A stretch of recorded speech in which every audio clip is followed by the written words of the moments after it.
WCW's next big attempt to regain ratings supremacy was by marketing ex-NFL player Bill Goldberg as an invincible monster with a record-breaking winning streak. WCW marketed Goldberg as their answer to Stone Cold Steve Austin. However, Goldberg's massive popularity ultimately did little to improve WCW's flagging ratings, especially as the list of stars ready to be destroyed by Goldberg grew shorter, not to mention the declining quality of the PPVs. One of WCW's last wins in the Monday Night Ratings war was on July 6, 1998, when WCW aired Goldberg's long-awaited world title victory over Hulk Hogan on free television. This significantly increased the rating for the show, but only for that week. Such a match could likely have generated millions, possibly tens of millions for WCW on pay-per-view had the angle been built up properly for a matter of months. On September 14, 1998, WCW won the ratings war once again with a memorable moment that featured Ric Flair's return to WCW. Flair had been absent from WCW programming for a brief period prior to this due to having legitimate conflicts with Eric Bischoff to reform the legendary Four Horsemen. Nitro ended the night with a 4.5 rating, as opposed to the 4.0 rating attained by Raw.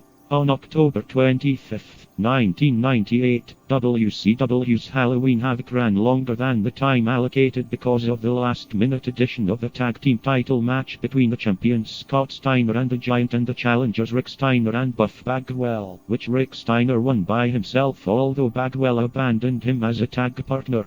As a result, several thousand people lost their pay-per-view feed at 11 p.m. during a highly anticipated world title match between Diamond Dallas Page and Goldberg. The following night, WCW decided to correct the fault by airing the entire match for free on Nitro and won the ratings war for the final time. This timing Fox pause upset millions of viewers who had paid for the pay-per-view of whom WCW were forced to reimburse, only to have to wait to see the main event for free the next night. Bill Goldberg's aforementioned undefeated streak was pivotal in WCW's efforts to compete with the WWF. Within nearly a year, he had become one of WCW's most popular wrestlers and his streak became one of the company's biggest draws. Despite Goldberg's popularity, Kevin Nash, who had maneuvered his way into being appointed WCW's head booker, set himself up to defeat Goldberg at Starrcade.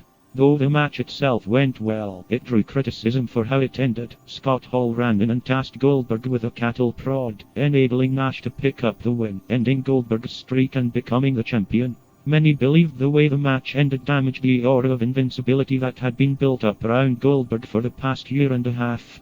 Many also believed that it was not time for Goldberg's streak to end and that Nash was not the right person to end it, and that he was simply abusing his power as the booker.